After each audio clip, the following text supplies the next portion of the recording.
Au siège du commandement de la région, le général de corps d'armée a observé un moment de recueillement à la mémoire du valeureux shahid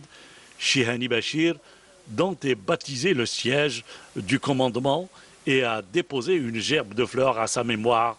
devant sa stèle et a récité la Fatiha du Saint-Coran à la mémoire de tous les martyrs de la Révolution. Ensuite, le général de corps d'armée a présidé une réunion de travail avec le commandement, l'état-major de la région, les commandants des unités et les responsables des différents services de sécurité, lors de laquelle il a suivi un exposé global sur la situation générale de la région, présenté par le général-major Abdelrazak Cherif, commandant de la région, avant de prononcer une allocution d'orientation dans laquelle il a exprimé sa grande satisfaction quant au niveau atteint par les corps de bataille des unités de la région, valorisant les efforts consentis par les éléments des unités mobilisées le long de la bande frontalière de la zone de compétence dans la sécurisation du pays contre toutes les menaces et les fléaux, et ce, en étant parfaitement conscient de leurs responsabilités historiques.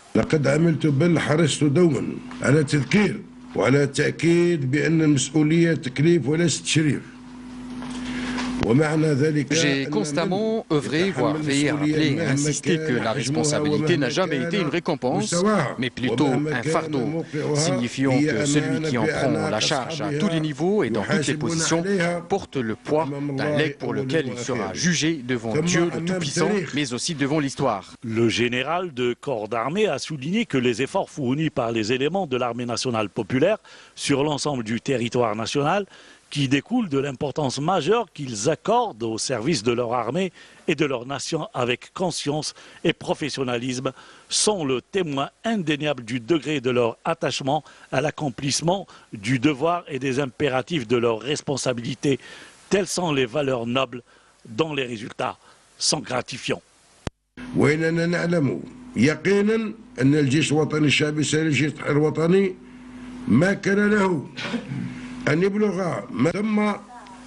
Nous sommes convaincus que l'armée nationale populaire, digne héritière de l'armée de libération nationale, n'aurait pu atteindre aujourd'hui le haut niveau de développement que grâce à l'aide d'Allah, le Tout-Puissant, puis au soutien indéfectible et les orientations perspicaces de son Excellence, Monsieur le Président de la République, chef suprême des forces armées, ministre de la Défense nationale, mais également grâce aux valeurs de responsabilité, d'honnêteté et de sincérité qui distinguent nos cadres.